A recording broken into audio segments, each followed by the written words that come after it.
direct des entrailles de CKRL, voici les Geeks contre-attaque!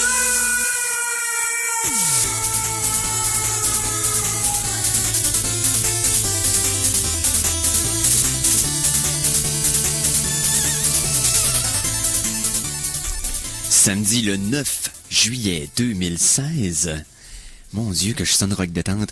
Mon nom est Éric Lajoie. Bienvenue à cette nouvelle édition des Geeks Contre-Attaque. Je suis très heureux d'avoir animé cette version 90 minutes d'été. Là, on nous donne beaucoup plus de temps pour dire beaucoup moins de choses, j'imagine. Peu importe. Je ne le ferai pas seul, fort heureusement, puisque j'ai avec moi en studio, tout d'abord, à la co-animation, le très populaire pour ceux qui le connaissent, Conan Arsenault, salut. Ben, salut. Aussi en direct d'Arcade Québec, là, notre copain Stéphane Goulet, salut mister. Salut. Et à la mise en onde, Mikey G. Je suis très talentueux pour les choses dans lesquelles j'ai du talent. Ok, Ça me semble évident. tu me remets ça dans la face parce que j'ai dit de quoi d'évident, là, de connu parmi ceux qui le connaissent. Hein. Ça me fait plaisir. Ok. Pour apprécier les meilleures sources d'informations, vous devez vous exposer au pire. Voici les Geektualités.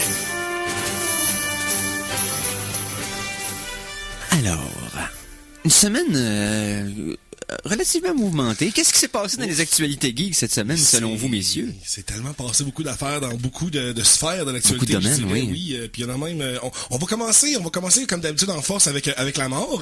Puis après ça, on va y aller encore avec la mort. Puis après ça va être un peu plus le fun. Puis après Ça nous prend une rubrique écologique. Oui, on devrait... Faut faire un thème. Oui, un thème avec ça, ce serait bon. Ça serait On travaille là-dessus, drôlement triste. Ouais. Donc... pour les amateurs de Pokémon, il y a eu une grosse nouvelle récemment. Il y a eu une application qui est sortie qui s'appelle Pokémon Go. Qui est un extraordinaire succès jusqu'à maintenant. Oui, en fait, selon moi, c'est ce que Pokémon aurait comme dû être depuis tout le temps, dans le sens, le monde qui vont dehors puis qui, avec leur c'est une application avec laquelle, dans le fond, tu peux chasser des Pokémon dans le monde réel. Mm-hmm. En réalité augmentée, dans le fond. Exactement. Tu vois ce que tu vois au travers, mais il va apparaître des Pokémon dans l'environnement. En fait, je trouve que c'est un peu inspiré d'un jeu qui était comme un des...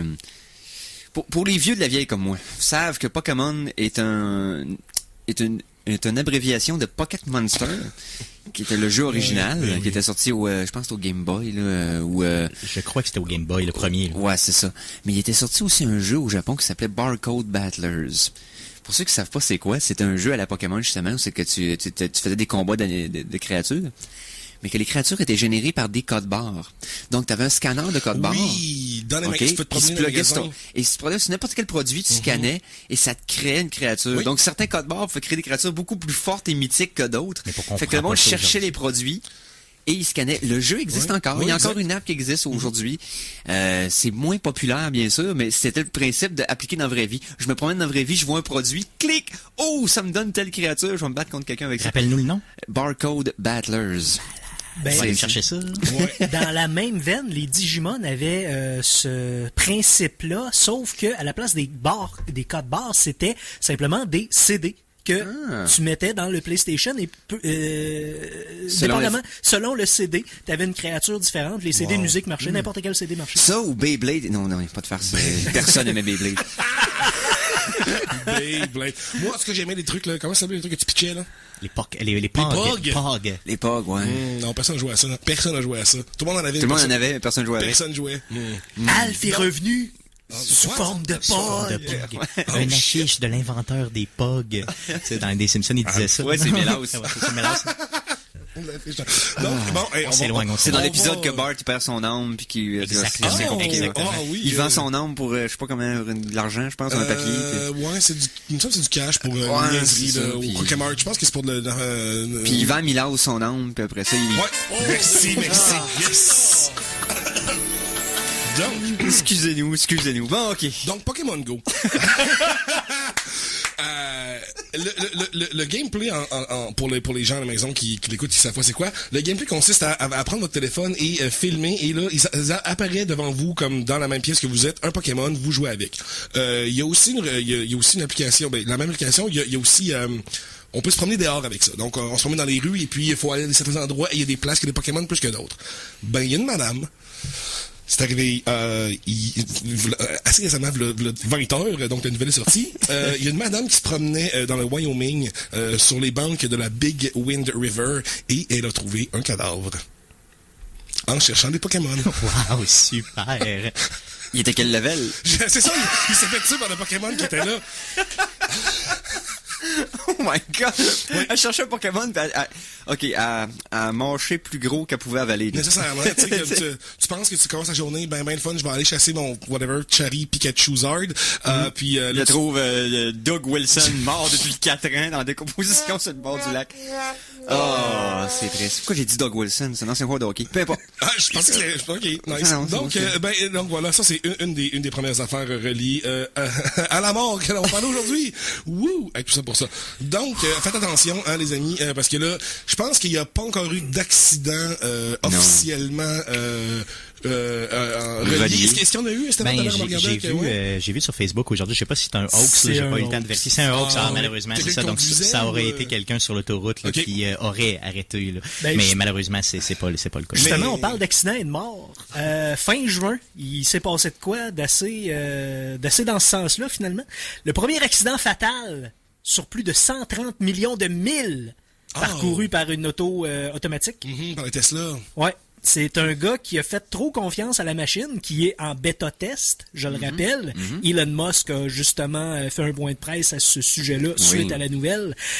Et non seulement ça, quand t'enlèves tes mains du volant, le système, il y a un signal sonore qui est émis pour te dire « Hey, qu'est-ce que tu fais là, le cave? Sauf que lui, il écoutait...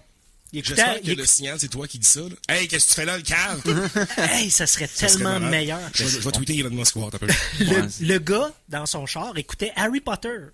Donc, pas les mains sur le volant, avec son device portable personnel. Il écoutait Harry Potter en attendant d'arriver à la job, j'imagine. Il y avait-tu un drink avec une petite parapluie dedans, tout, là? Puis genre, il était sur une plage? On peut imaginer. Il textait genre « meilleur que le 3 ». Ouais, c'est ça. Donc, ce qui s'est passé finalement, c'est que il y avait un camion remorque en avant, et ni l'autopilote ni le conducteur qui était franchement occupé, ils ont remarqué la carrosserie parce que la carrosserie était blanche, il faisait beau. Puis en plus, les freins ont pas été enclenchés. Puis la remorque était juste assez haute pour que le char se dise « Alors, j'ai de la place pour passer ». Donc, c'est tout ça qui a fait en sorte que la personne est morte. Donc, c'est une collection de coïncidences qui ont donné ensemble, plus la négligence complètement dégueu d'un gars qui a pas en tout utilisé la voiture dans le sens où elle a été construite. Je trouve que c'est plus quelque chose d'isolé que... Oui, non, effectivement. Mais c'est parce que lui, il se pensait comme dans Rapport minoritaire, il se pensait dans un salon qui bouge sur une autoroute. Là, c'est ça. Tu restes dans un char quand même. Non, mais peu importe la technologie que t'inventes, t'es sûr que quelqu'un va l'utiliser de façon imbécile. C'est une variable qui change jamais, ça. Ça fait penser là, à la fameuse légende urbaine du Winnebago où la personne allait se faire cuire un poulet derrière, là, pensant que le Winnebago pouvait rouler seul. Est-ce que ça vous dit quelque chose? Je suis tout seul dans mon monde. Donc, quand les Winnebagos sont sortis au début des années 70, je vous dirais qu'une personne aurait fait ça. Tu sors une légende urbaine, toi, là? Oui, c'est vraiment une légende urbaine. Okay. On a un thème pour ça? Oh, yes. Je savais pas.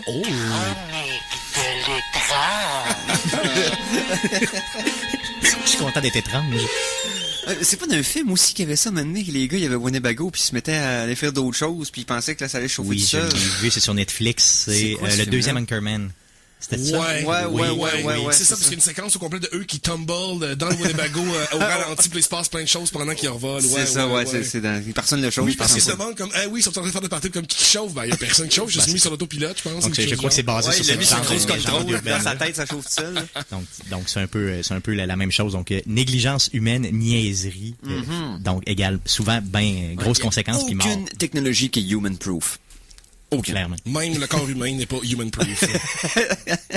Donc, t'es autre chose? Parlant de corps humain qui est pas human-proof, qui est pas... il y a eu des attentats tragiques à Dallas hier. Et je sais pas si vous avez su comment ils ont qu'ils ont pogné le gars finalement avec un robot. C'est un robot en fait qui était fait pour aller désamorcer des bombes, qui avait une bombe et qui était allé la faire exploser sur le gars. Ils ont fait un remote mind control sur le gars et ça l'a marché. Boom! Aïe, Ah, aïe. ouais. OK, donc on est vraiment rendu dans Call of Duty Oui. ou dans Oui. GoldenEye. Exactement. ouais. On est littéralement rendu là. OK. Donc, c'est un pas de plus vers l'apocalypse des robots. Là, en fait, ça dans un kill. Là. Nous, on a tué beaucoup de robots dans l'histoire. Ouais. Là, il commence. Ouais. Tranquille. Ça me rappelle un jeu que peu de gens se rappellent, MDK. Je sais pas si vous vous rappelez de ça. Wow! Non? L'espèce de gun vivant, là. Ouais, c'est ça, ok. Et que dans le jeu dans lequel toutes les armes spéciales étaient vraiment particulières, il y en avait une qui s'appelait The Most Fascinating Bomb Ever. C'était une petite boîte que tu déposais sur le sol. Quand un ennemi approchait, la boîte se mettait à faire de la lumière, à tourner, puis une toune qui jouait, puis le couvert ouvrait tranquillement. Puis là, tous les ennemis qui étaient autour se ramassaient autour, ils disaient « Mais qu'est-ce qui se passe? C'est de la musique, le kit! » Et boum! Nice. Ça pétait. C'était le genre de petite boîte musicale qui attirait tout le monde. C'est l'équivalent d'une dirty bomb c'est l'équivalent de mettre la bombe en dessous du toutou, là. Oui, comme ou dans- t'avais un dommé aussi, tu peux envoyer que le monde tire sur lui, mais c'était juste un petit skateboard avec une version gonflable de ton personnage dessiné au crayon feutre. Nice. Tu envoyais ça, puis le monde fait que « Ah, c'est lui! » Puis il tirait Ce dessus. jeu-là, ça fait longtemps quand même, il me semble que c'était... C'est très longtemps, là. C'est C'était l'époque beau quand même, ce jeu-là, pour ce temps-là. PlayStation 1, je te suggère de pas revoir d'image.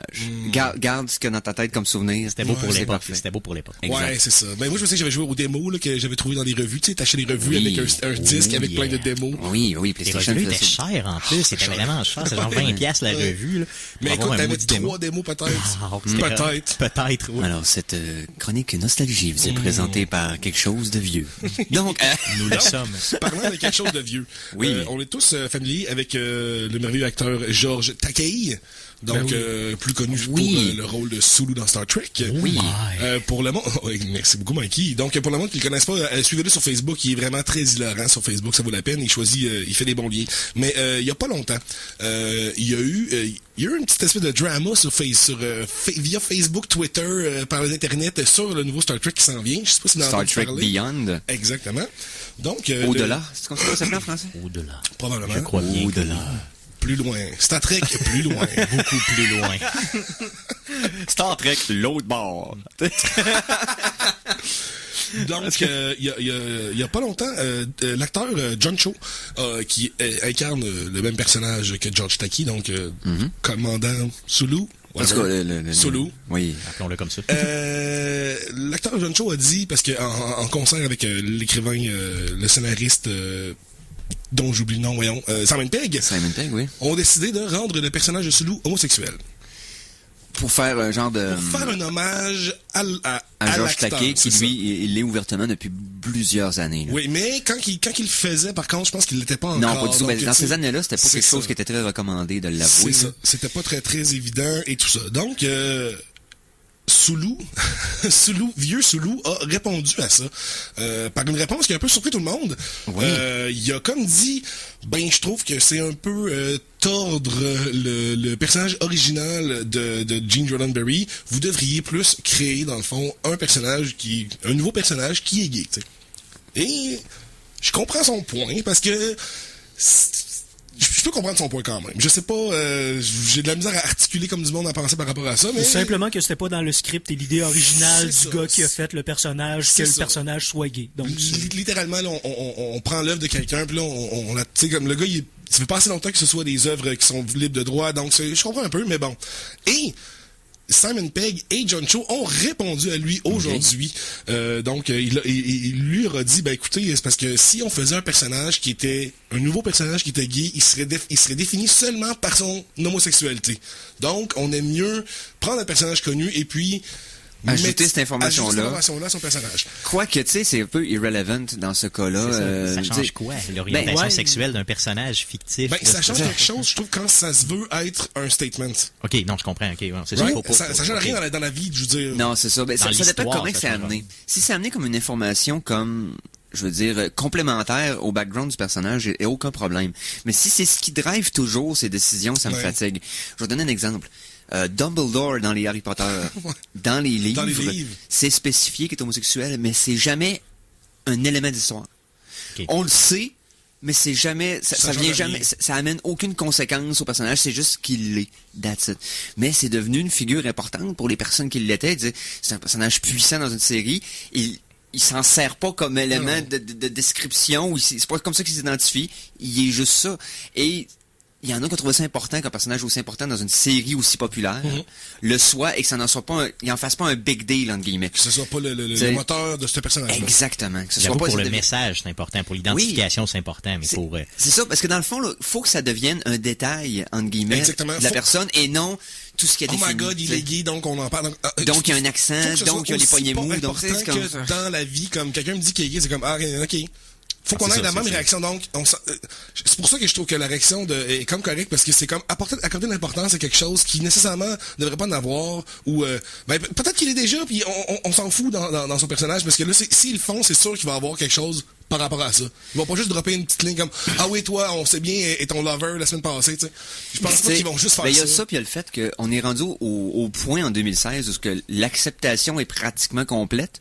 À partir de là, une fois que l'information est comme tu l'apprends puis c'est pas plus grave que ça, on est rendu là. On est rendu à l'acceptation totale de OK, je sais cette information-là et j'en fais aucun cas. Je ne juge pas différemment la personne.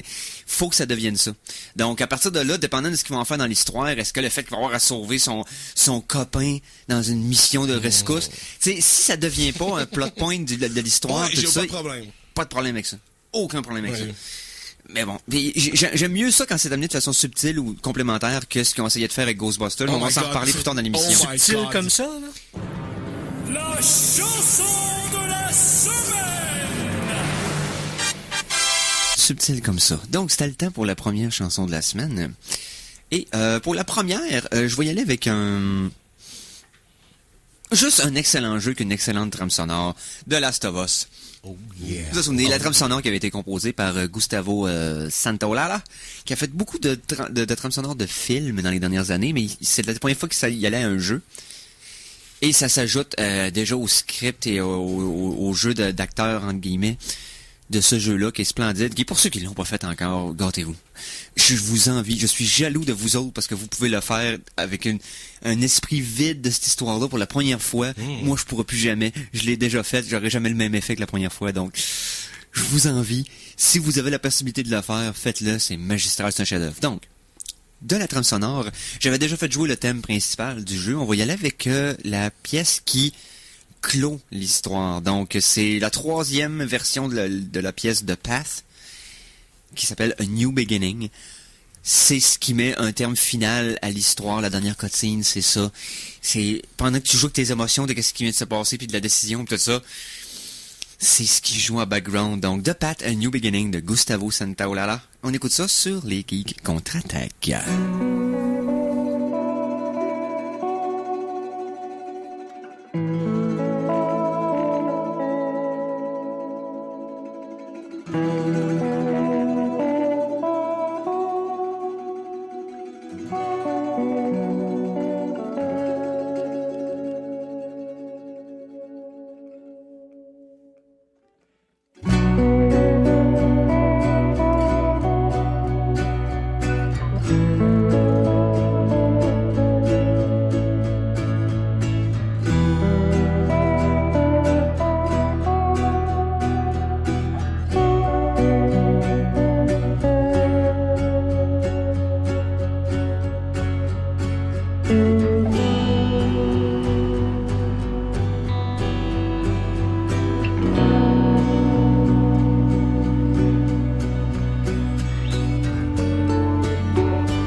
On vient d'entendre la pièce de Path, A New Beginning. Et ça nous explique la conclusion d'un jeu splendide qui est The Last of Us. Je pleure presque. Quel jeu J'ai hâte d'y splendide. jouer. Ça fait partie des jeux PlayStation 4 que j'ai pas encore joué, mais j'ai vraiment hâte. Et d'ailleurs, je m'étais engagé, là, 2-3 semaines, Ouais. à t'apporter le jeu. oui, c'est vrai. je l'ai en ondes même, et Ouais. je l'ai pas fait encore, donc je vais Oui, le parce que faire. la version PS4 a été remasterisée Ouais, et c'est avec ça. grand succès. Là. C'est vraiment... Moi, je l'avais refait parce que j'avais acheté le PlayStation 4 bundle avec The Last of Us dedans. Et wow, man. Je suis encore Quel plus beau victime port. que toi. Je l'avais acheté sur 3, le 3e, Oui. et je l'ai réacheté complet sur le 4e. Donc, juste pour être certain, je l'ai refait plusieurs fois. Faites-le. Ah, c'est tellement un beau... ça mixe tous les médiums ensemble. Je veux dire, la musique est écœurante. La qualité de le script est en soi un film qui est vraiment poignant. La façon que t'es immersé dans le jeu, puis que l'histoire vient jouer avec le fait que t'es immersé puis investi dans ce jeu-là. Puis que les actions que t'as portées ont de l'impact. Honnêtement, c'est le plus beau melting pot de tous les médiums pour un gamer que j'ai vu à date. Là, c'est ce n'est à côté que par Red Dead et de très peu. Là. D'ailleurs, Ok. parlant de Red Dead, je l'ai acheté tantôt sur Xbox One. Il est à 7,50. Oui, la rétrocompatibilité qui est sortie. Là, pour Ouais. oui. Puis vraiment, 7,50. 7,50. Je vais aller l'acheter Ça vaut vraiment la là, peine. Là, pour de vrai, moi, ça Ouais. m'a donné... Juste de voir le gameplay, puis c'est de toute beauté le jeu encore. Oui. Là. Pour de vrai, j'avais l'impression qu'il avait fait un revampement des graphiques. Et non, c'est vraiment pas. vraiment la version C'est vraiment juste un 360. port, ouais. Incroyable. Avec le fait rétrocompatible sur Xbox One, ce que tu vas trouver, c'est que les loadings sont beaucoup moins longs. Donc, Ouais. tout ce qui est temps d'attente au niveau des cutscenes et tout ça, c'est moins long. Puis Le jeu j'imagine va être beaucoup qu'ils plus vont fluide. peut-être réussi à upscaler un peu, peut-être s'améliorer le framerate probablement, tout ça, mais ils n'ont pas fait sinon de modifications majeures là, graphiquement.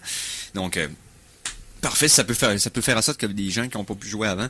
Mhm. Ben, c'est un des jouent jeux les maintenant, plus demandés. C'est un des jeux les plus demandés au niveau, avec un des Call of Duty, je pense que c'était le 4e, là, au niveau de la rétrocompatibilité. Moi, je suis vraiment très, très content. Là. J'ai plusieurs heures de plaisir Et avec ceux ça. qui se rappellent, l'année qui est sortie, ça a été majeur. Là. C'était une bombe, Ça a c'était été- une bombe. ça avait été le jeu de l'année après 2 semaines. Là. Il y a rien qui passait proche cette année-là. Non, ça a tout De te parler autant que Red Dead Redemption. Ça a D'ailleurs, été c'est parce que je tellement pense que ça a été huge. aidé aussi par le fait qu'il n'y avait pas d'attente réelle Non. envers le jeu. Tu sais, C'était c'était un- comme un genre de jeu de cowboy avant. Tu sais, il n'y avait pas vraiment de jeu C'était de vendu cowboy. comme un Grand Theft Auto Western. western. C'est ça, Mais tout le monde se disait. c'est ça, le monde l'attendait avec curiosité, mais il y avait pas... On s'attendait jamais à être flabbergasté comme ça. Last of Us, c'est le même principe. C'est une compagnie qui va... Tu sais, des fois, qui tiennent trop à leur franchise, qui font que ça. Ubisoft est gros coupable de ça, pas assez de nouveaux IP, puis quand... Tu sais, arriver avec de quoi de nouveau, mais qui arrive complètement du champ gauche, et là, vous pouvez surprendre des gens agréablement, parce que là, on n'arrive pas avec un paquet d'attentes prédéfinies qui demandent juste à être dessus.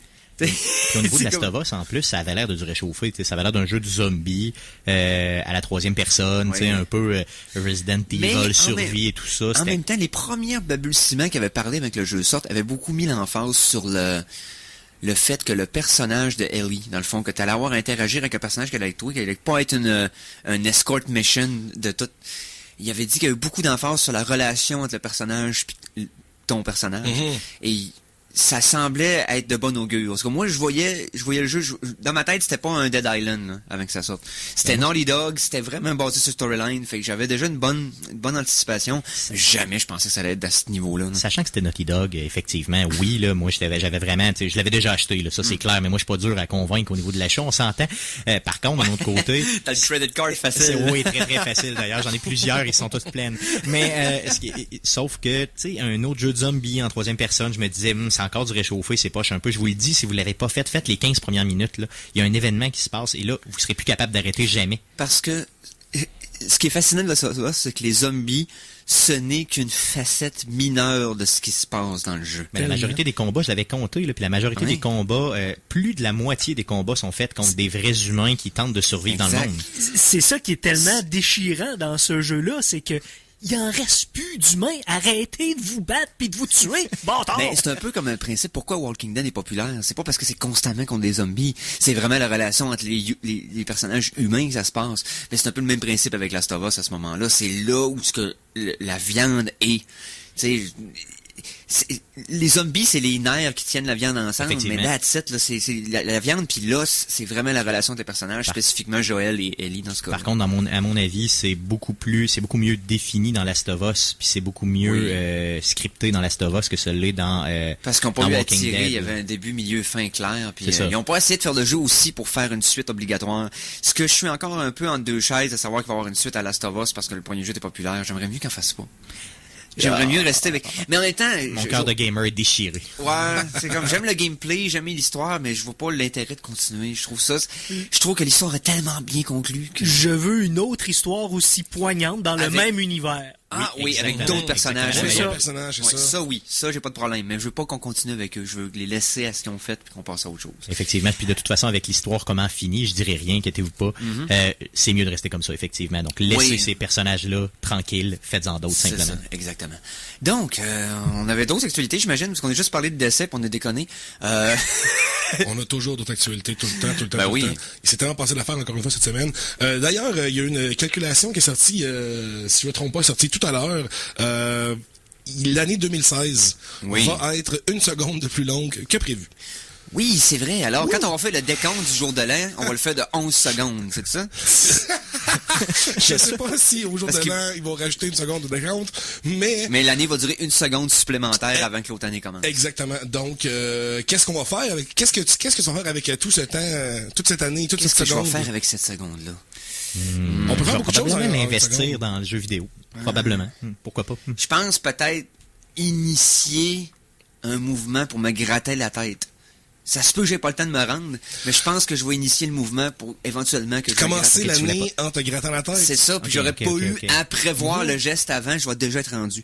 Mais Ok, encore mais tu là. voulais pas dire créer un mouvement pour que quelqu'un ait te gratté la tête. Non, tu vois, ok, non, excuse-moi, non, j'avais c'est ça. compris ça, je m'excuse. Ok, je vous avoue que c'est pas très ambitieux, mais qu'est-ce que tu veux faire en une seconde, hein? Ben, on peut faire beaucoup de choses. On peut parler du fait que l'année augmente d'une seconde. Mais là, on vient de C'est déjà- perdre- c'est déjà fait. C'est ouais, là, C'est- fait qu'on a une couple d'années de retard pour les secondes, fait que donc on s'en voit en 2075. Donc, il y a aussi une nouvelle qui est sortie il y a pas longtemps à propos de Iron Man. Je sais pas si vous avez entendu ça, les gars. Ça l'a- Dans les BD, ça a été oui. confirmé cette semaine. Et ça l'a choqué Ok, un c'est peu les confirmé, gens. c'est vraiment confirmé. Ok, aïe, aïe, ok. là, Est-ce c'est- qu'il y avait des rumeurs que c'était un hoax? Moi, j'ai pas vu ça de Non, passer c'est nulle part. juste, ça va être une série dans laquelle ça va être une fille qui va être Iron Man. Un peu comme ça a fait avec Thor, pendant une partie de l'histoire. Il y avait une fille qui avait été capable de prendre le marteau, alors que Thor, lui, était banni, il s'était fait couper Oui, un mais- bras, était rendu avec un bras en métal. puis tout Thor, ça. c'est Thor pas était rendu comme Thorman. un métal. Thor, Pendant c'est un pas temps. Thorman. Comprenez-vous? Non, c'est ça. C'est man ou woman. Sauf que, ouais, tu sais, c'est ça, c'est des mots. Hein. Dans le fond, ce qu'il voulait définir par ça, c'est que Thor était, entre guillemets, la personne qui était digne de manipuler Mjolnir. Exactement. Ça fait du sens. C'est un peu vers ça que ça a été dans le comic. Ça a pas fait de ça. Tu sais, dans les comics, c'était juste une autre histoire avec un personnage qui prend la place d'un autre pendant un temps. Ça arrive tout le temps, depuis 60 ans. Oui. Mais pour une raison, ça fait la manchette. Mais moi, de ce temps-ci. ce que je comprends pas, c'est... D'après ce que moi j'ai compris, Oui. c'était pas un reboot du personnage. C'est littéralement Tony Stark qui donne une armure à Oui, c'est ça. Riri, j'oublie son C'est nom. ça, c'est là. un nouvel personnage qui va comme avoir Mais- l'armure pendant un mais temps. Ce ça- n'est pas Iron Man. Ce n'est Mais pas non, mais c'est Iron ça, Man. c'est pas Iron Man, c'est comme C'est un Batman autre personnage, avec c'est ça. c'est Robin pis tout ça. C'est quoi le ça. problème? Ben, il y en a C'est pas de quoi le problème. foutu problème que C'est pas ça que j'avais compris, moi, de la nouvelle. là. J'avais compris que c'était vraiment carrément on effaçait Iron Man. Là, puis c'était rendu une non, femme. bon, ok, non, Ok. mais si ça Non, aurait été ça, là, j'aurais pu comprendre un peu comme, bon, là, ça donne rien vraiment d'effacer un personnage quand que le personnage de Tony Stark a tellement la possibilité d'avoir, justement, des... Non, Tony Stark est encore en vie dans l'univers. Mais Ben c'est oui. des affaires dans les BD qui arrivent, là. OK, il y a tellement pire que ça tout le temps, là. Oui, Que je effectivement, trouve que non, ça c'est donne rien clair. d'en faire un cas que, oui, c'est une femme. OK, puis à un moment donné, c'était un noir parce que ça a été Damien Rhodes, pas Damien, mais, voyons, Rhodey. Ben, c'est quoi, Rhodes, dans le fond, Rhodey. War Machine, qui a été Iron Man pendant un temps aussi. Captain America a été Falcon pendant un temps. Ça a été Punisher qui était Captain America pendant un temps. Bucky l'a été pendant un temps. Ça, c'est On tous les peut-tu années parler 90. de Captain America pendant 2 petites secondes? Oui. What's up avec Captain America qui est comme Hydra puis gay? What? Ah, c'est bizarre. C'est quoi ce soir-là? Puis là, ils ont fait une rétraction. Ah non, finalement, c'était... C'est comme une annonce feinte, officielle, mais non non, officielle. Mais c'était comme une feinte. Dans un univers parallèle, Superman a déjà été communiste. C'est pas- lisez le petit extrait, Superman Red Son, si vous pouvez à un moment donné, très bon. c'était cœur. Très, très bon. C'est l'histoire parallèle de qu'est-ce qui serait arrivé si la capsule de Superman était atterrie en Russie communiste au lieu d'atterrir dans l'Arkansas. Ça a été écrit à peu près dans quelle année, ça? Ça a dans été les c'est années fin 90, 90, je fin pense. 90. Peut-être même, j'irais peut-être... Mi-90? Début 2000? Ouais, j'ai Ouais, l'impression début début 2000, juste Ouais. le artwork. Là, Tout ça pour vous dire que c'est écœurant Vraiment comme bon. univers parallèle. Mais il y en a plein de what if comme ça dans les BD. C'est Ouais. pas plus grave que ça. Je sais pas pourquoi le monde va en faire des nouvelles de même. What if on prendrait une petite minute de pause? Je pense qu'on va le savoir pour vrai. Alors attention, ici c'est François Pérusse et ce que vous écoutez en ce moment, c'est les Geeks contre-attaque. Fait que, watch out. À CKRL 89,1. Kalachnikov, la compagnie, a décidé de refaire un branding, de refaire l'image du très vieux et quand même vénérable fusil, le AK-47. À partir de maintenant, le Kalachnikov, mesdames et messieurs, est une arme de paix. Toute l'actualité techno dans l'émission Les Geeks contre-attaque dans un instant. Ouais, c'est ça. C'est des chips de 6 pouces C'est de ça. large et de 4 mm d'épais. Ouais. Ils sont plus gros que les chips ordinaires en plus. Qui viennent avec un petit sachet que ça a l'air de la mayonnaise, mais en réalité, c'est du Saint-Doux. Ouais, puis il y a comme plus de sel dedans. Puis en dedans, il y a du gravy. Ouais, c'est ça. Dans le fond, c'est la sauce qui tient le sel ensemble. Le sac, Oh my God, qu'on est rendu loin. le sac lui-même est frit.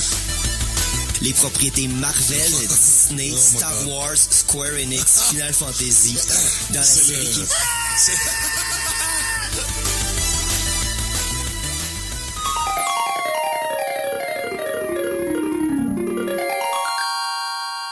De retour de la pause, revoici les Geeks contre-attaque!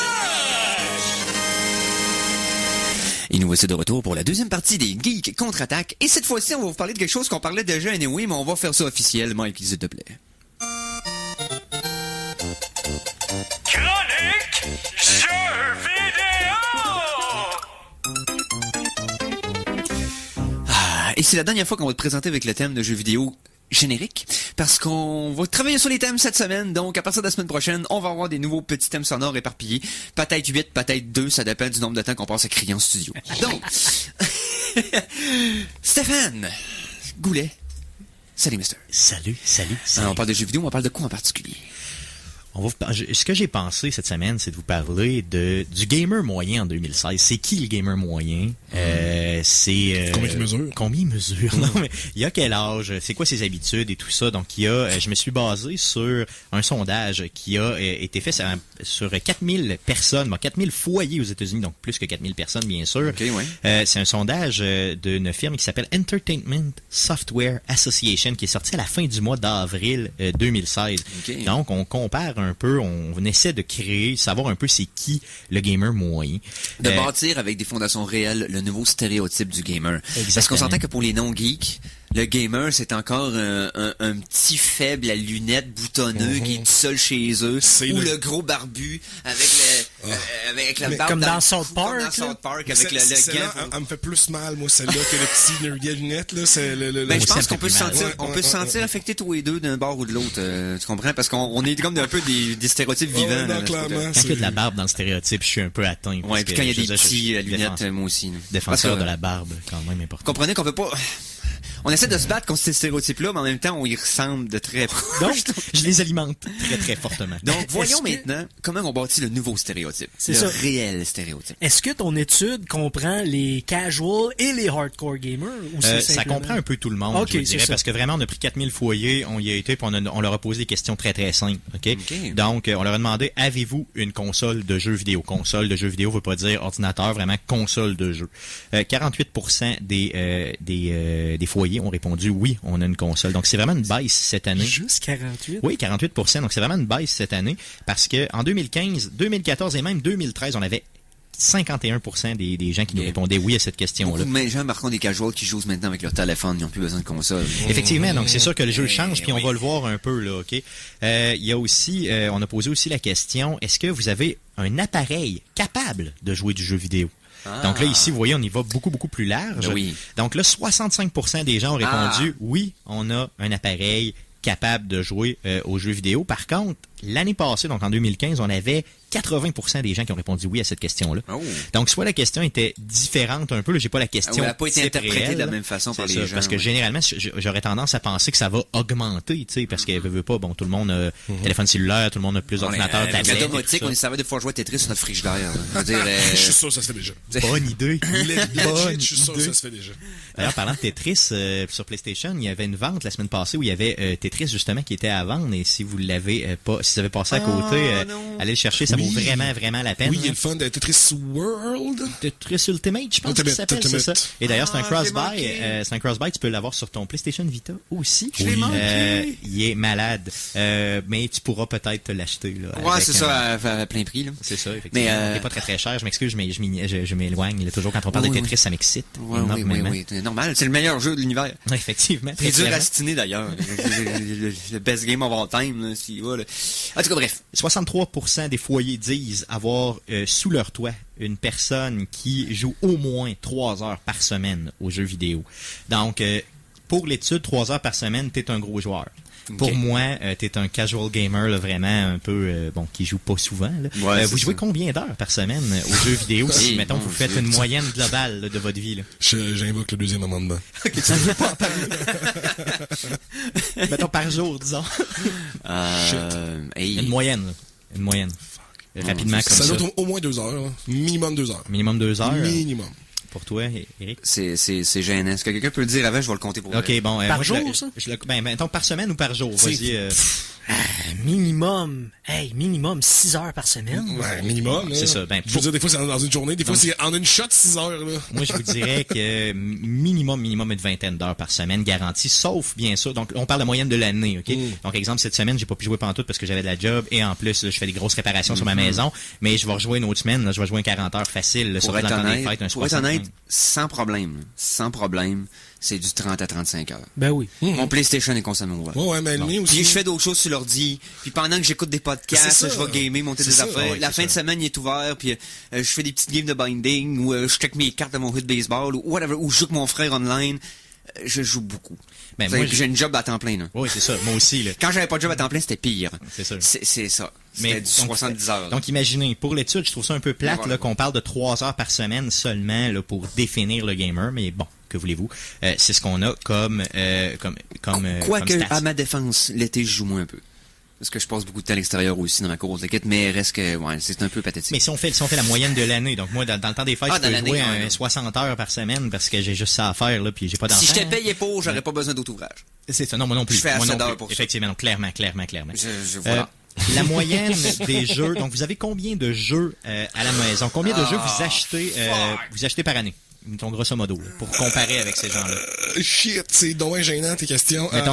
Mettons, on parle strictement de jeux AAA, là. Donc, de jeux, là, on parle pas de indie game, ici, strictement de jeux AAA qui vaut, peut-être 80$ aujourd'hui.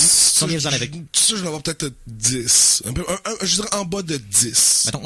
Mettons, grosso modo, un par mois, disons. Ouais. Grosso modo. Puis un par mois, c'est beaucoup. C'est beaucoup, hein. Un petit peu moins qu'un par mois. Ouais. Okay. Je veux dire, non, je n'ai pas 10.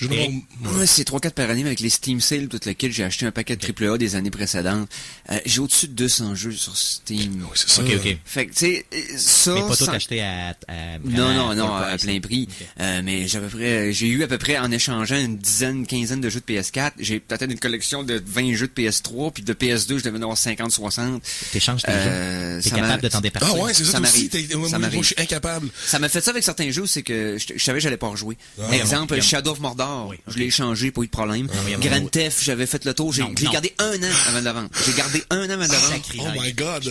Et finalement, j'ai fait comme... J'ai essayé de rejouer, je fais comme... et je l'ai revendu.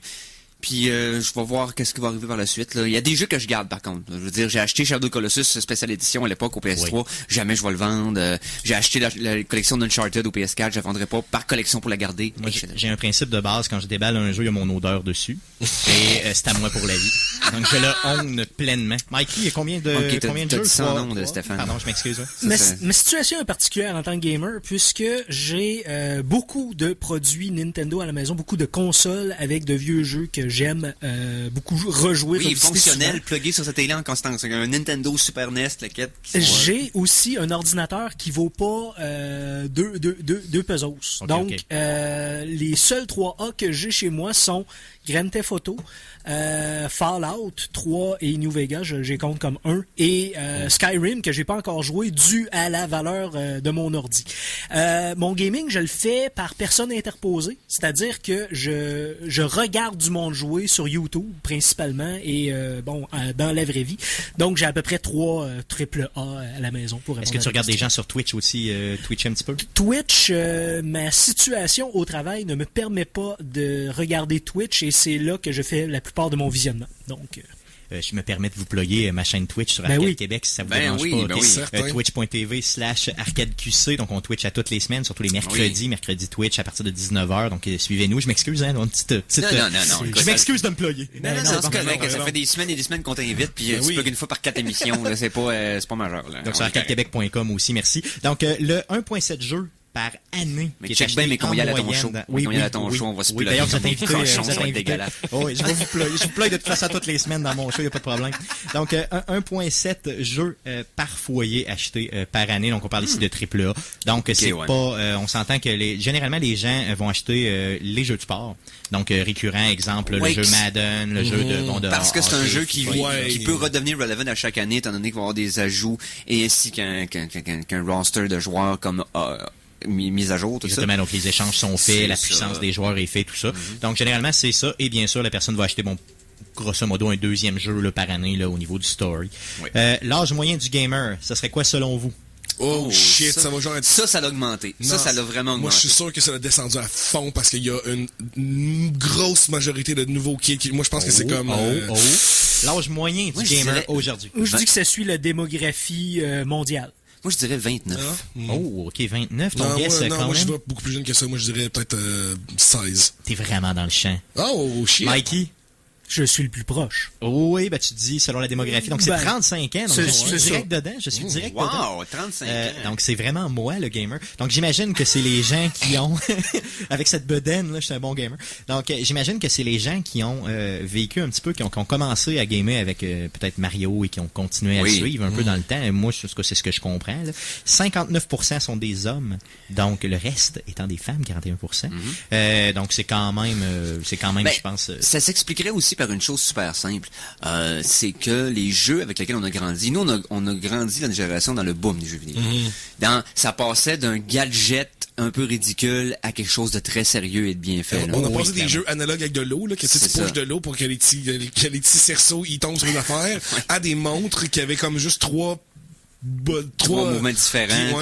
Puis après ça, exactement. Au PlayStation 4 à la fin. Les jeunes de cette époque-là, qui se sont lancés dans une carrière de concepteurs de jeux vidéo, sont rendus des chefs d'équipe dans des compagnies et créent les jeux qu'ils avaient envie d'avoir quand ils étaient jeunes. Donc, les jeux qui sont faits maintenant sont faits par et pour notre génération à nous. Clairement.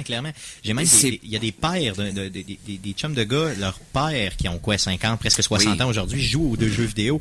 Il y en a même un qui m'a dit l'autre jour à la pêche, mon père a pris sa retraite pour jouer aux jeux vidéo, pas juste pour ça, là, mais en partie ça. Donc, c'est quand même, donc on voit, si on fait une moyenne globale de tous ces gens-là, on a parlé des sexes des gens tantôt, donc sur le 41% des femmes qui jouent, 31%, donc si on fait l'extraction, là, 31% ont plus de 18 ans, donc ça nous laisse un 17% qui ont seulement moins de 18 ans. Donc ça, c'est quand même important. Pareil, ça montre que une femme mature peut jouer aux jeux vidéo. Donc dans ce 31%-là, pour les célibataires, moi j'ai déjà ma femme qui joue aux jeux, mais pour ceux, donc n'hésitez pas, là, venez cogner à la porte du studio ici, venez nous montrer vos talents. Pas rentrer dans le personnel, mais mon père a 66 ans. Tout fait les 2 premiers Dark Souls, toutes les Fallout, les Elder Scrolls, name it. C'est un triple RPG, puis Dark Souls, il est sur son 3e playthrough, level 300 à Dark Souls 2. Il y a de la patience. Alors, il aime ça. La joie, respect. Il est gamer pour vrai, là. Respect, monsieur Lajoie. Respect. C'est un real. Mais c'est ça, il y a plus d'âge, il y en a plus de stéréotypes, c'est ça la vérité. Clairement. C'est que n'importe qui est gamer maintenant. Le gamer moyen joue aux jeux vidéo de façon assidue depuis 13 ans. Donc, en moyenne, depuis 13 ans. Et c'est ça. Donc, dans le fond, ça fait pas mal le tour là, des stats que j'ai. 52% des gens qui achètent des jeux s'en disent plus satisfaits que soit un DVD de la musique là, ou même aller au cinéma. C'est une expérience beaucoup plus enrichissante, un jeu, parce que juste parce que sa nature interactive, je veux dire, c'est pas juste quelque chose de, c'est pas une expérience passive, c'est une expérience active. C'est moi qui récompense tes actions quand t'es fait comme du monde, c'est rewarding tout le temps. Puis c'est en plus c'est souvent super immersif ou tu sais ça te permet. Imaginez donc 52%, si on le compare au DVD, le DVD 23% des gens seulement se disent pleinement satisfaits en achetant ça. La musique, on tombe à 14%, donc c'est sûr qu'au niveau de la musique là, c'est très très variable. Ça on tend à s'entend. changer aussi avec le fait que le monde paye pour avoir les streamings. C'est ça, et maintenant, qui avec, en achète les Spotify, encore, tout le kit. à part ma blonde. J'ai vu une nouvelle aujourd'hui de Radio-Canada comme la vente des CD, la pire année des CD de vente des CD c'est 2016. Ouais. Quelle non-nouvelle. Ça va être 2017. Est-ce que tu me dis aussi que les ventes de VHS vont mal depuis 2015? Ouais, c'est ça. J'ai comme un feeling que c'est une mauvaise année pour les ventes de fanal à l'huile. C'est ça, c'est comme oh my god. Puis imaginez, les gens qui se disent pleinement satisfaits au niveau du cinéma, c'est quoi le pourcentage? Ah non, il se fait tellement Je suis sûr de que c'est super marde, bas là. parce que c'est très très cher. La satisfaction est pas bonne, c'est trop cher, donc je dirais 10%. C'est 10% clairement, donc là t'es vraiment sur la coche. Donc imaginez, c'est quand même, donc ça nous crée un peu le gamer, donc il y a 35 ans, il joue depuis 13 ans, c'est généralement, ça peut être un homme ou une femme, et donc, je veux dire, on l'a notre gamer ici. Par contre, moi ce qui m'a un peu... C'est pour ça qu'on vraiment t'a pris dans l'émission, parce que c'est très moyen. C'est moyen, oui, effectivement, donc je suis clairement moyen. Je représente ce gamer-là, ouais, clairement. Sauf que je torche quand même sauf que j'achète beaucoup plus de jeux que le gamer moyen. Je vous dirais que moi, j'en achète facilement une trentaine par année full price. Ouais, tout ça pour tes stats, là. Je m'étais dit, que je me limitais, à une certaine époque, je m'étais dit que je me limitais à 2 jeux AAA ou l'équivalent de 2 jeux AAA par mois. Mais c'est quand même 24 jeux par année. Ça a vite pris le bord, là. Nous autres aussi, il faut qu'on se limite à 3 chansons par émission pour l'été. La chanson de la semaine 2! On remercie le capitaine Transition, mesdames et messieurs. Donc, t'as fait 2 en 2, man, solide.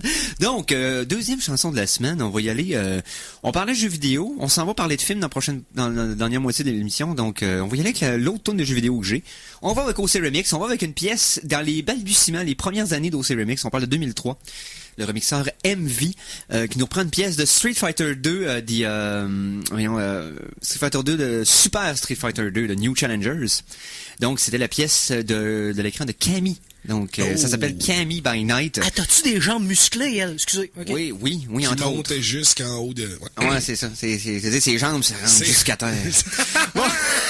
Je vois dans la Family Guy, là, Peter Money, il y a comme des jambes qui montent jusqu'en dessous de son menton.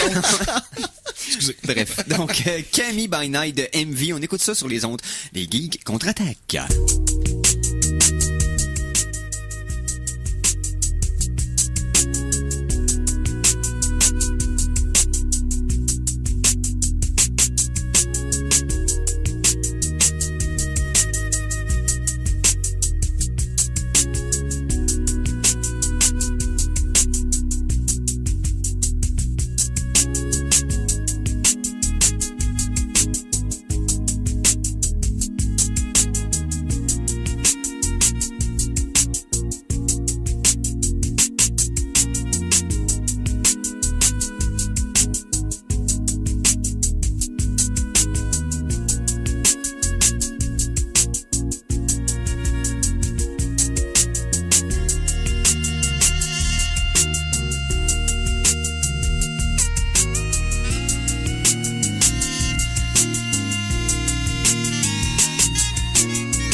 Non, mais ça, si c'était pas suave, y a rien qui est suave.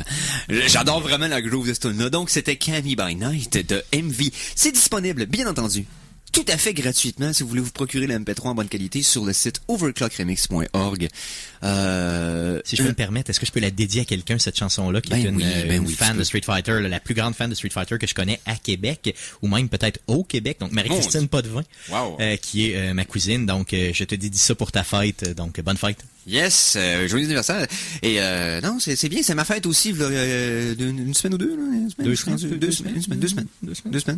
Mais si cette demoiselle est à Québec, elle pourrait faire partie de Québec Street Fighter. On les a reçus il y a quelques mois de ça. C'est un regroupement qui, chaque semaine, justement, se regroupe pour jouer à Street Fighter. Je suis pas mal sûr qu'elle est capable d'entorcher une coupe, je te garantis. Il en a envoyé une partie de le groupe qui avait été à l'Ivo, là, à Las Vegas, c'est des crinqués. Là. OK, à ce point-là, OK. Ouais. J'ai joué compétitivement avec eux autres pendant 6 mois et je faisais plus... J'étais plus comic relief que compétiteur. Réel, OK. Je ne jouais qu'avec Sagat, basically. J'avais pas le temps de monter un personnage plus fort. Tricheur, Sagat. Pas Street 4. Street 4 sont tous balancés. Okay. Mais, ils sont mieux balancés, oui. Ils sont mieux balancés, mais tu sais, j'avais pas le temps de m'investir à monter un nouveau perso anyway. Donc, c'est ça. C'est plus, moi je le connais, puis je fournissais le côté, le fun de la soirée en interagissant pendant que ces sympathiques nerds-là faisaient juste gamer, concentrés, puis je riais d'eux autres tout le temps. C'était awesome. Est-ce qu'il y a de la bière dans ce type de rencontre? Il y avait beaucoup de bière impliquée. Ça me semble que ça sentait ça. Oui, ça le goûtait surtout. Donc, bon, ben, on a fait le tour des jeux vidéo. On parle-tu de film un petit peu? Ah oui, donc? Chronique Cinéma!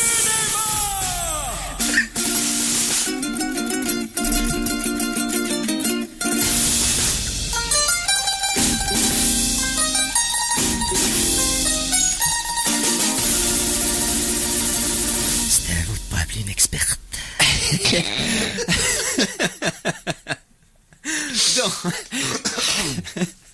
OK, on parle. Je suis Tony puis je me perturbe. J'ai donné puis je me perturbe. Oui, donc, réponds à mes questions.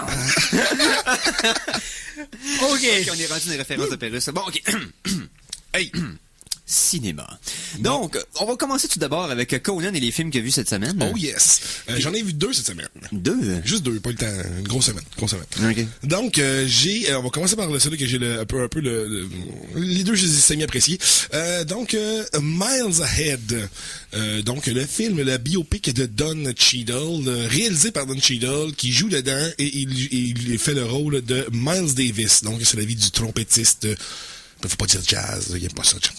Faut dire social music. Donc, c'est le trompettiste de musique sociale. Comment ça, il aime pas ça quand on dit jazz? Ça a l'air. Ben voyons donc. Le jazz est la meilleure musique de la planète. Non, mais il n'y a pas le mot jazz. Oui, on va non, lui, c'est social music. OK. Il y a même année, on le voit comme un veston avec un hashtag de social music. Là, c'est spécial. OK, bon. Donc, dans la veine des Ray avec Jamie Foxx et de Walk the Line avec Joaquin Phoenix. C'est ça. Biopic de musicien. C'est ça, un biopic de musicien. Honnêtement, Don Cheadle, son jeu d'acteur est vraiment on point, dans le sens que j'avais pas l'impression d'avoir Don Cheadle. Il s'est quand même perdu dans le personnage et tout ça. Je pense qu'il y a eu beaucoup de recherches pour lui. Moi, je peux dire que j'ai été musicien dans la vie, j'ai joué des cuivres. Donc, j'ai quand même l'œil particulièrement pour les cuivres, pour spotter quand un acteur est fait semblant de jouer. Un peu comme moi avec la guitare, j'ai joué de la guitare, donc quand ils font semblant de jouer, ça paraît. Non, mais ils font tous semblant de jouer. Mais est-ce qu'ils font bien semblant de jouer ou pas? Dans le sens que, tu sais, il y en a qui respectent vraiment les positions de doigts, puis tu sais... Ou qui changent au bon moment. Tu sais, l'accord change 3 fois, puis il y a encore la même place à main, des fois. C'est ça. C'est le genre d'affaire qui m'énerve. Donc, il y avait pas ça là-dedans. On sentait vraiment que si Don Cheadle a pas lui-même eu une expérience minime à jouer la trompette, il s'en est donné parce que, oui, honnêtement, je voyais pas trop d'affaires comme il y avait pas l'embouchure dans l'oreille ou quelque chose du genre. Il s'est pas mis ça dans le nez. Non.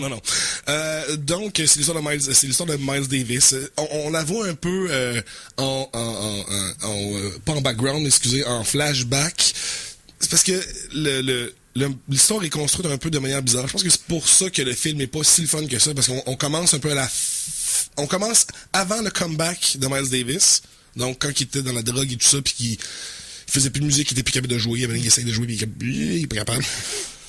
Fait que donc, on commence avec ça. Après ça, on a des flashbacks de Miles quand il était comme clean et quand il était super cool dans le temps de So What, pour le monde qui connaît cette pièce. Ouais.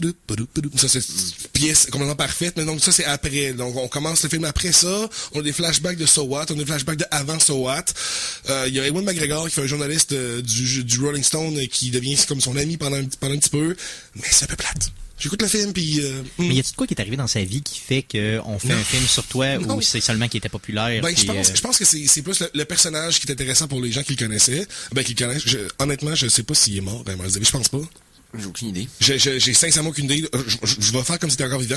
Mais donc, c'est peut-être plus un pet project, entre guillemets, de Don Cheadle qui adore Miles Davis puis qui a voulu faire ce projet-là pendant des années. Moi, je pense que c'est ça. C'est peut-être plus ça qui est arrivé. Ça sent ça, puis un peu comme Joaquin Phoenix, qui c'est ça aussi avec Oui. Walk the Line. Mais là, je te dirais que c'est sûr que la figure de Miles Davis est moins proéminente là, que The Man in Black.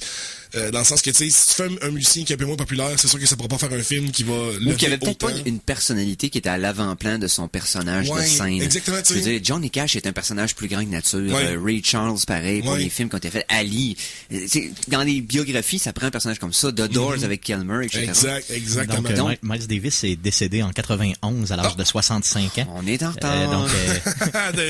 En 91, donc. Ouais. Mais c'est ça. Miles Davis n'était pas reconnu pour être un personnage extravagant. Ou en tout cas, j'aurais aimé ça le découvrir si ça avait été le cas. Tu sais, comme, mettons, je pense à la biopic là, qui a été faite il y a pas longtemps là, avec sur le pianiste Liberace là, avec oui. Papa Angman, voyons,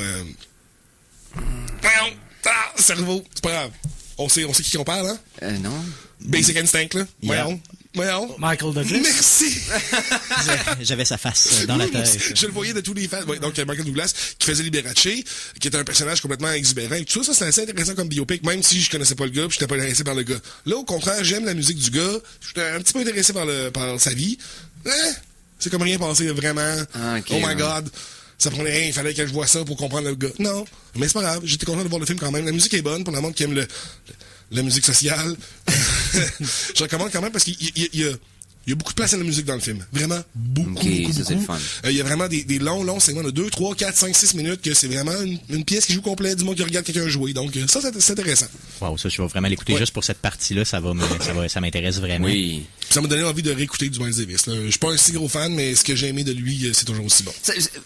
Honnêtement, faut être mort en dedans pour juste pas aimer ça. Tu sais, je veux dire, à la limite, tu peux comme... OK, j'explique. Ça dépend de Tu peux quoi, pas Miles Davis. haïr ça. Mais ça dépend de quoi. Il y a des affaires qui sont pas très accessibles. Quand Ok. tu parles dans ces... Non, je comprends. Sauf que dans ce qu'il a fait de bon puis d'accessible, Ben, tu sais, So là, What, là. si t'aimes pas ça, fou, faut là. que tu fasses exprès pour aimer ça. Je veux dire, c'est quand même agréable. Je veux dire, c'est le fun, c'est de la bonne musique. Dans ce style-là, ça a été il est majeur, Miles Davis. Oui, Son oui. influence, c'est comme... Vraiment. Et de pas aimer ça, faut faire exprès, là. C'est selon moi, là, Non? À ta connaissance, Conan, est-ce qu'il y a eu un bon film là, qui a été fait sur Louis Armstrong? Parce que ça pourrait vraiment être un sujet vraiment intéressant, d'ailleurs, qui est mon préféré de loin. Là. Mais vite de même, est-ce que tu as... Il doit en avoir un, hein? Mais j'espère. Puis moi, une trompette, c'est Dizzy Gillespie, mais personne n'en parle de Dizzy Gillespie, mais il était carré. Il n'y a pas un celui que la trompette qui va par en l'air parce qu'il s'est fait piler dessus par une danseuse, puis il a décidé de la garder parce qu'elle sonnait bien comme ça. C'est vraiment awesome. OK, donc. Ah, Dizzy, c'était une machine. Comment tu l'appelles? Dizzy Gillespie. OK, je le connais même pas. Mais juste sa trompette est vraiment iconique, là, à part vraiment à 45 degrés. Poup, le pavillon, vraiment, c'est... Spécial. On parle de jazz depuis tout à l'heure. Moi, je propose de faire une petite pause en écoutant du jazz de Blick Bassi pendant à peu près une minute. Ah oui, Let's go, on fait ça, puis on vous revient pour la 3e demi-heure des Geeks contre-attaque. Vous écoutez CKRL 89.1.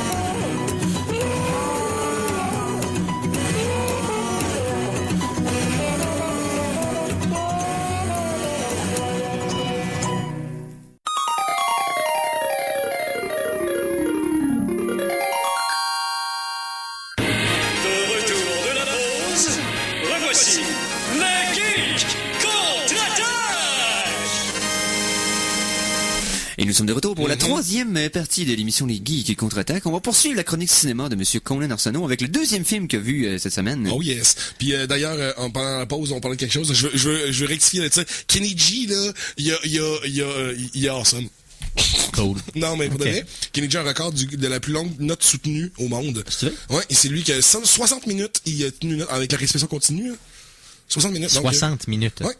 Okay. Ben, il pouvait-tu aussi, est-ce qu'il y a des branchies puis non, mais c'est respiration continue, l'eau? donc c'est une technique là, que tu respires par le nez, tu t'expires l'air dans une cavité dans ta bouche que tu fais avec ta langue, mais tu continues à respirer pareil là. Ouais. Donc il sait faire des choses avec sa langue. Fait que hein, Kenny G là, ça va faire là de disser Kenny G. Bon, ben pour ceux qui ont pas accès à écouter ce qui se passe entre les pauses. Voici la partie d'émission la plus incompréhensible de l'histoire des Geeks contre-attaque vient d'arriver. Donc, Yes.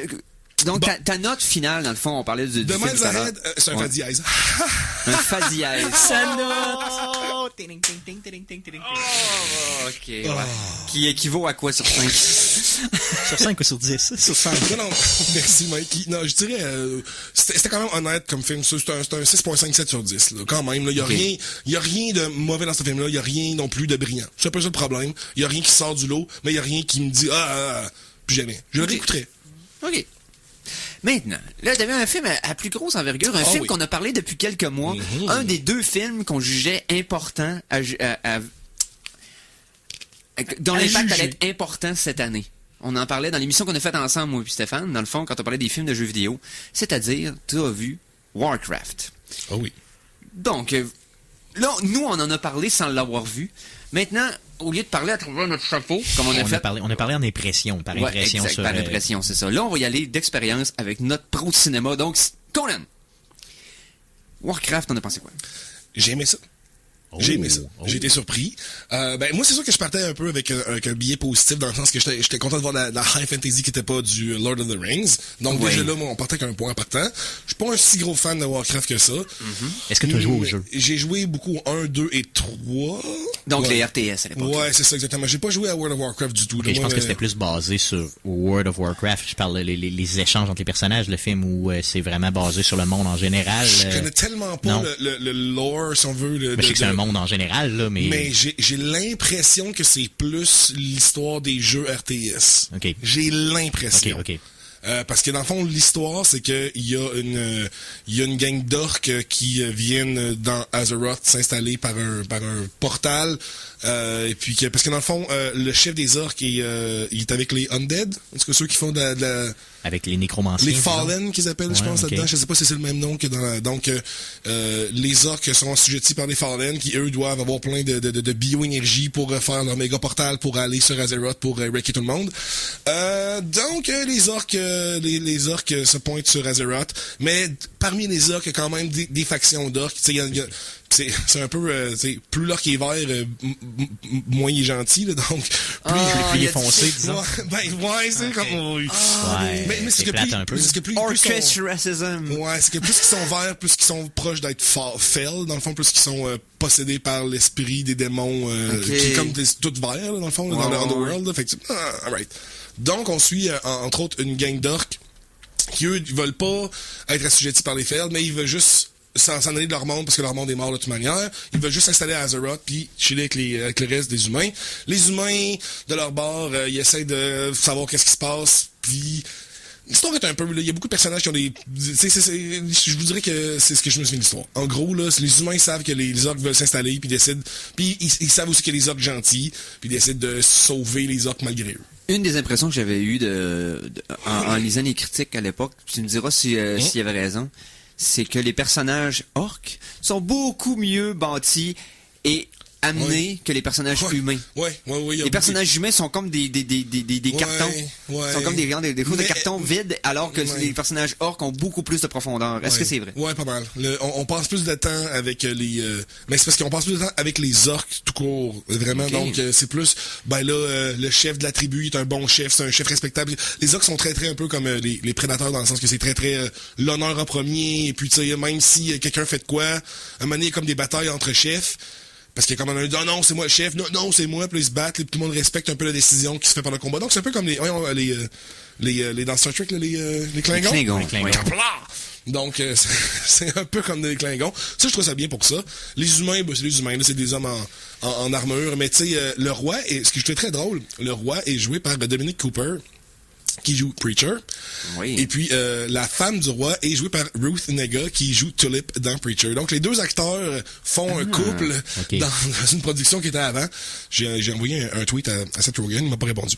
Je veux savoir, c'est quoi la motivation, c'est ce que je me pose depuis le début, là, c'est quoi la motivation des humains à aider les orques, dans le fond? Moi, je pense que juste parce qu'ils ont eu une discussion à Manis, ils se sont dit, OK, votre gang, on va rencontrer les humains. Là, on se bat pas. Pourquoi on se bat pas? Parce qu'on veut se parler. On veut juste, nous, les humains, parce que les humains, ils ont plein de races dans Azeroth. Il y a pas juste on n'en voit pas tant que ça. Ah oui, non, c'est pas vrai. On voit des elfes, des high elfes avec des yeux bleus, on voit des nains. Oui, c'est vrai, on voit plein de petites races, comme ça, mais on les voit pas. OK, donc ils sont habitués, eux autres, de côtoyer d'autres races, puis ils sont prêts à accepter. La fédération, là, c'est comme, OK, pas de problème, nouvelle race, vous aimez, mais il faut que vous viviez en paix avec nous autres, tu sais. OK. Puis les autres sont comme, nous, on fait la guerre, mais, si vous nous laissez vivre. Comme brut un peu, genre, stéréotypé, cheapo, là. OK, non, je comprends. Mais, le CGI, pour de vrai, des visages, là, il y a plusieurs moments dans le film que j'oubliais un peu que c'était des CGI. Okay, vraiment, là, les visages sont vraiment bien faits. Incroyablement bien faits. Donc, le film, il donne pas un feeling de série B. C'est vraiment un film de grosse qualité. La facture visuelle est parfaite. Là. Moi, j'ai trouvé que oui. Pour de vrai, là, j'ai trouvé que c'est la high fantasy comme... c'est sûr que c'est pas parfait comme film. Surtout que l'histoire est un peu confuse. Il y a plein d'intérêts partout. Mais honnêtement, moi, je le réécouterais, là, ce film-là. Là, ça me dérangerait pas de le réécouter. Là. C'est basé plus sur la politique ou sur les batailles? Vraiment la politique. C'est vraiment la politique. Ça peut sauver des moves de pouvoir de, OK, ben, cette gang-là veut faire ça. Moi, je veux pas. Puis là, tu sais, c'est les tensions à l'intérieur du groupe, les tensions des deux groupes aussi. Non, pour de vrai, c'est plus la politique que les batailles. Puis les batailles, il y en a pas tant que ça. C'est de grosses batailles de tout le monde qui se rentre dedans. À la Lord of the Rings, justement, il y en a peut-être 2. OK.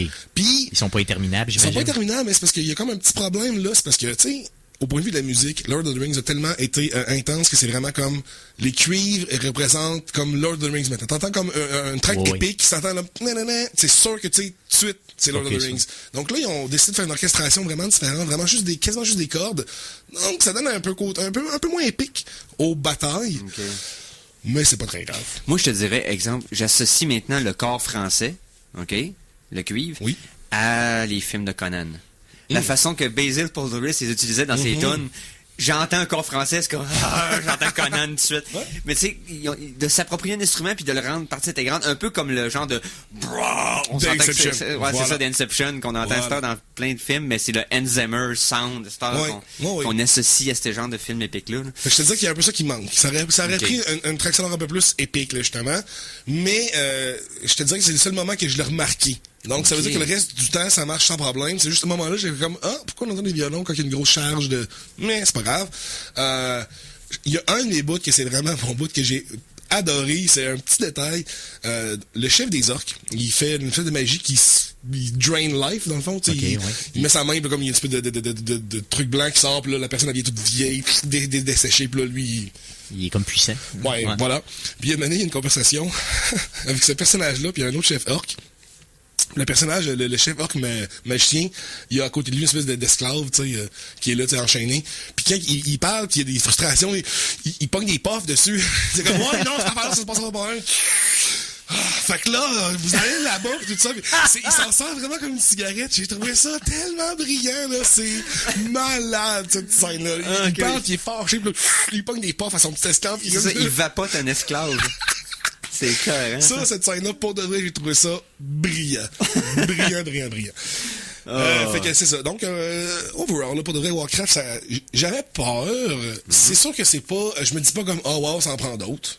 Okay. C'est pas comme You mon Warcraft 2 là. Mais c'est clairement supérieur à des films comme Transformers, mettons là, qui ont eu on souhaite que ce film-là ait un gros succès en Chine parce qu'ils ont fait en sorte que les films de jeux vidéo vont être pris au sérieux. Là. Faut que lui, Assassin's Creed marche. Ou au moins un des deux. C'est ce qu'on se disait il y a 2 semaines, justement. Il faut vraiment que ça fonctionne pour qu'on puisse en revoir d'autres, puis des crédibles, des bons, là, pas des que les chics, compagnies de films, surtout les distributeurs, respectent le matériel source qui est créé par les créateurs de ce matériel source-là. Moi, savez-vous, mon souhait secret que j'ai vu quand j'ai vu ce film-là, j'étais comme, peut-être que ça ouvre la porte à un film de Link.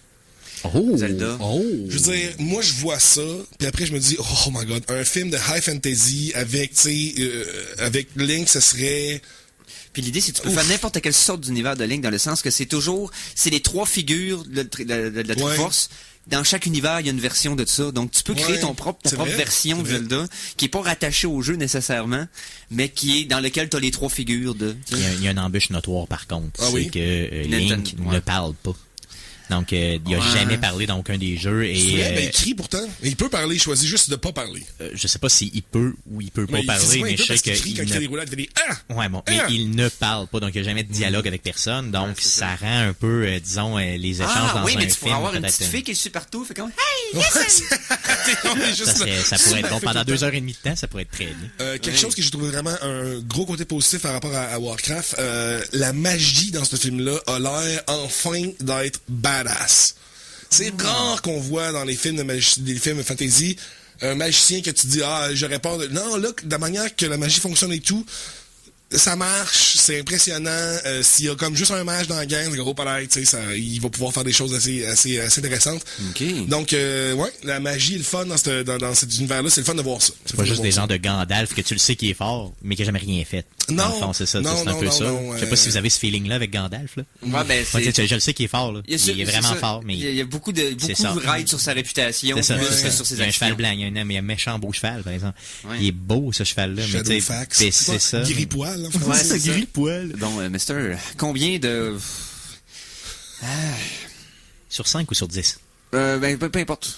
Ta note pour Warcraft? Ben, je vais dire un 7. Wow. Ouais, c'est un 7 parce que c'est honnête. C'est ce que j'ai peur à propos de Assassin's Creed. Ça va trop se prendre au sérieux. Dans Warcraft, là, c'est un petit peu le fun quand même. Tu sais, Manny, un mage qui fait quelque chose qui transforme quelqu'un en mouton. T'es comme, tu sais, il y a quand même un peu de légèreté dans l'univers, exactement. Même si c'est très grave ce qui se passe, on reste que, il y a un petit peu de fun quand même dans l'univers. J'ai vraiment peur que ce soit pas ça dans Assassin's Creed. Parce que Assassin's Creed, faut pas que ça tombe dans leur, un des défauts de la série Assassin's Creed, c'est quand ils tombent dans leur genre de gravité masturbatoire, de regarder comment on connaît ça, l'histoire. Ah oui, puis on change le monde. Regardez comment on est tellement trop précis dans nos références. Oui, c'est correct, on comprend, c'est beau. Il faut que tu sais un peu ce qui se passe. C'est important de l'être pour vraiment avoir un monde qui est crédible. De notre côté, oui, effectivement, quand ça tombe dans la, comme tu viens de le dire, masturbation, là, c'est peut-être un peu trop... C'est exagère, c'est juste ça. Moi, je trouve ça qu'il exagère. C'est bien le fun qu'il ait pris des vrais noms de vrais mondes qui sont vraiment morts dans ces années-là, mais on s'en fout. Tu sais, c'est comme... faut pas qu'ils mettent l'emphase là-dessus. Faut que ça serve à construire les fondations d'un jeu hyper crédible, mais faut pas que ça devienne le principal attrait. Genre, regardez sur l'affiche, nous sommes précis, nous sommes renseignés, nous sommes... Tu sais, non, c'est correct, c'est beau. Ça, c'est important, mais c'est pas obligé d'être votre cri de guerre. Mais je dirais que Ubisoft, là, c'est principalement, moi, je trouve que c'est leur plus gros maillon faible, c'est l'écriture de leur scénario. Même dans Splinter Cell. Holy shit, que c'est plate, puis que c'est du monde qui se prend au sérieux, puis que c'est des espèces de spy techno-babble qui se prend comme... Ouais. C'est vraiment leur gros problème Ubisoft. Mais bon. Je pense qu'il faut qu'on passe en musique, sinon on n'aura plus le temps de parler de la fin de l'émission. Fait que, Mister, s'il te plaît. La chanson de la semaine 3! Chanson de la semaine numéro 3. Et on pourra pas l'écouter au complet. Je l'ai quand même amené pour qu'on en écoute un extrait. Pour la simple et bonne raison que j'ai hâte qu'il sorte. Rien que de ce fait de savoir qu'il existe, je suis content. On va y aller avec la trame sonore de Blade Runner. Donc, juste parce que j'ai hâte que le 2 sorte. Oh my god, hein. C'est avec le groupe, c'est pas un groupe, c'est un gars, Vangelis. Ben, il est dans un groupe à mener, mais c'est un gars. C'est un gars, Vangelis. C'est une personne. Oui. On va y aller avec le Blade Runner Blues. On en écoute un extrait. On vous revient sur la finale des Geeks Contre-Attaque de ce samedi 9 juillet.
Alors, pour ceux que ça a replongé dans le mood, de rien. Blade Runner, c'est la Blade Runner Blues, tiré de la trame sonore du film par Vangelis. Est-ce que vous avez vu la petite licorne, là, hein? Ah, quel film qui est encore bon. Mais j'imagine qu'il fallait... Je sais pas pour quelqu'un, mettons, qui est né beaucoup plus tard que nous. Est-ce que, dans le contexte, il faut trouver ce film-là bon pareil? Parce qu'à l'époque, c'était tellement... Ah oui, c'est bon, ça a bien vieilli. Ben, oui. C'est très lent comme... C'est pas un film... Dans les films de science-fiction qui sont sortis maintenant, je vous dirais qu'il est le fun, mais faut oublier un kid de 12 ans qui va écouter ça. C'est pas assez le fun pour... Le rythme, tu parles au niveau c'est du rythme très du film, lent, c'est très lourd, c'est très intense, c'est à propos de la réalité, c'est à propos de la perception. C'est pas comme à propos d'un gars qui met une armure puis il recommence sa journée encore. Qu'est-ce que l'humanité? C'est ça. Tu sais, ça va avec des questions assez profondes. On est dans des grosses questions existentielles. Je pense que... Tu sais, le film commence quasiment avec le test de Turing. Oui, exactement. Mais ça reste un film qui est... parfait, mais c'est dur. Mais à la base, ce qui était fait pour des kids de 12 ans, la réponse c'est non, c'est ça, il était plus fait. Non, exact, là. Mais quand, mettons, un nouvel adepte de la science-fiction, je sais pas, assez jeune regarderait ça, il y aurait un peu de misère, je pense. Mais... Non, je pense que ça s'adresse plus à des gens de 25 ans et plus. Oui, nécessairement. Ah, mais c'est dans le beau prime de Ridley Scott. Donc, oui. Ben, hâte de voir ce que le duo Villeneuve et Deakins vont faire avec ça. Ça va être beau. Ah, ça va capoter. Ouh, Okay. J'imagine qu'on va avoir des critiques biaisées parce qu'on l'aime déjà avant qu'il sorte, là.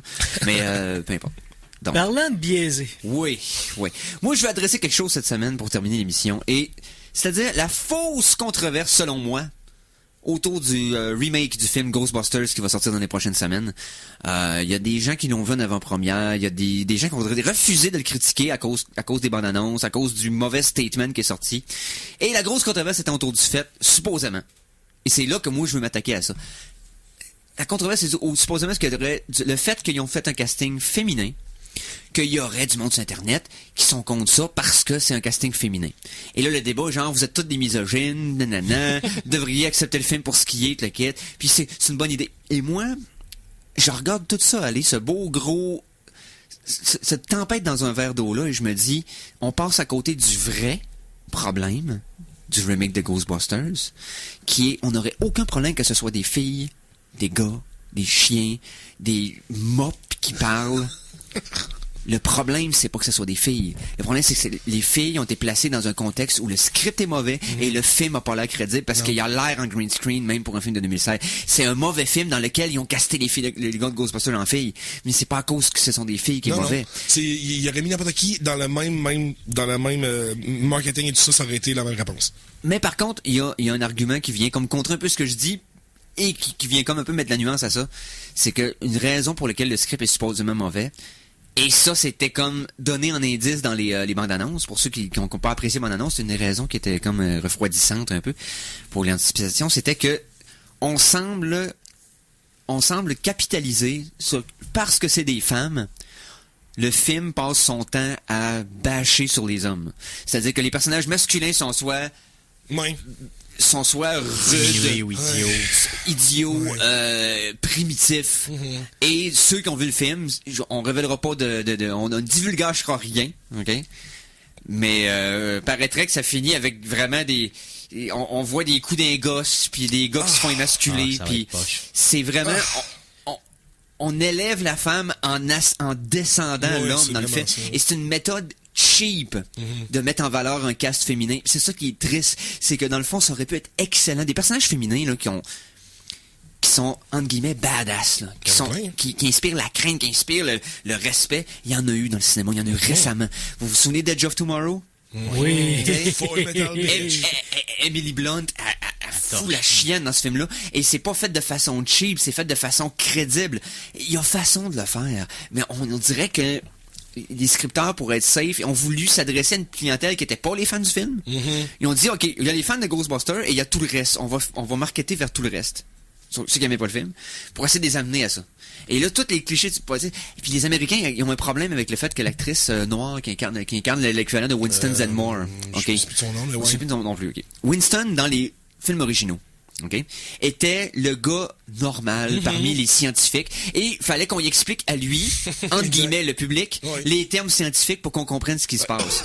Et il y avait ce rôle-là d'une façon comme magistrale. C'est un rôle qui était supposé être à Eddie Murphy, qui finalement a été changé à Henry Hudson parce que Murphy a pas pu se libérer. À ce moment-là, tu te dis, est-ce que le personnage équivalent dans le nouveau remake va avoir le même rôle? Non. Elle est devenu un pathétique stéréotype de toutes les en anglais qu'ils appellent les loud black women qui font juste crier fort tout le temps. Et c'est triste parce que elle pourrait jouer autre chose que ce stéréotype-là. Et c'est un peu ça, c'est un film, c'est une comédie cheap dans le contexte que c'est un reboot de Ghostbusters, c'est un peu plate. Et il est là le vrai problème, c'est de prendre une franchise qui est aimée des fans et de le mettre dans un moule fait pour des films cheap ou juste pour faire de l'argent rapide. Là est la vraie controverse. C'est pas parce que c'est des filles qui est mauvais, c'est parce que ceux qui ont décidé de mettre les filles là ont pris ça et l'ont fait de façon maladroite. C'est ça qui est triste. Parce que oui, j'aurais voulu voir un cast le fun avec des filles dedans, avec un humour trippant toute la quête, puis d'amener un peu un clin d'œil au cast original, tout ça. Non, on a une version cheap, mal interprétée, qui peu importe qui aurait été dedans, aurait été mauvaise parce que ça a été fait de façon gauche. Ça aurait été des gars, ça aurait été pareil, la même critique. Exact. Puis je trouve ça triste que le monde, au lieu de parler de ça, parle du fait que les gens qui bâchent le film, c'est parce qu'ils sont misogynes. Je suis pas misogyne, j'aime les bons films. Les deux premiers étaient des bons films. Puis là, j'ai un mauvais film au lieu de voir un bon... OK, là, 2, c'était discutable, mais... Moi, la Le film sort le 15 juillet 2016. L'image que d'ailleurs. j'ai vue, là, c'est ils ont mis Slimer avec un petit boucle dans la tête. Il y a Slimer version féminine. Oui, même Slimer, c'est une fille. Non, mais il y a les deux. Il y a Slimer il y a deux? de homme, puis il y a Slimer qui a une petite boucle comme... Slimeuse? OK. Bon, ben c'est déjà ce qui m'a fait à l'émission des Geeks Contre-Attaque de ce samedi 8 juillet. 9 juillet. 9 juillet, c'est vrai. Hey, merci beaucoup d'avoir été. Merci à Stéphane. Yes, merci. Yes, on s'en rejase éventuellement. Merci à Conan. Merci à toi, mon cher. Yes, merci à Mike Kibo. Ben oui, toujours un plaisir. Puis suivez-nous sur YouTube, sur Facebook également et sur SoundCloud pour nos pendant la pause et pendant les pièces musicales. Oui. On jase, on a du fun même quand vous êtes pas là. Pour la suite des choses, on aura C'est dans le sac à CKRL qui visite le festival d'été, mais avant chez Bandoneon. Oui, donc merci d'avoir été là. On se reprend la semaine prochaine. Salut les geeks.